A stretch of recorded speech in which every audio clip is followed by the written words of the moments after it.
Сәлеметсіздер ме? Менің атым Азимханова Айзере, мен 8-ші сынып оқушысы, облыстық балалар биологиялық орталығының жас туристімін.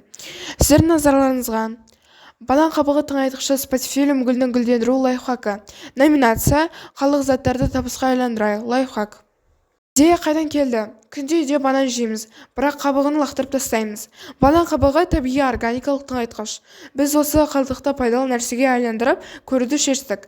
Мақсат: банан қабығы тыңайтқышының спатифилум гүліне әсерін зерттеу. Эксперимент барысы: көктемде 3 бірдей спатифилум өсімдігі алынды. Біріншісіне банан қабығы тыңайтқышы ретінде қосылды. Екіншісі минералды агрикола тыңайтқышы.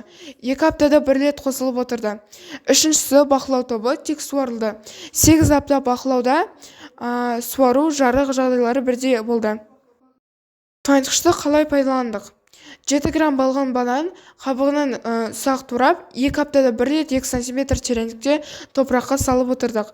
Банан қабығы табиғи химикатсыз. Нәтижесі қандай болды? Банан қабығы тыңайтқышы қосылған гүл жапырағы қалың жасыл болды.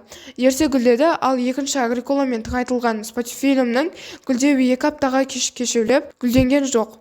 Қорытынды: банан қабығы табиғи әрі пайдалы тыңайтқыш.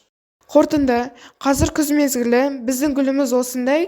Бұл біздің лайфхак. Қалдық зат енді қоқыс емес, пайдалы ресурс. Табиғи тыңайтқыш жасап, гүлді күту оңай әрі тиімді. Экологияны сақтау кішкентай үлес. Бұл біздің лайфхак.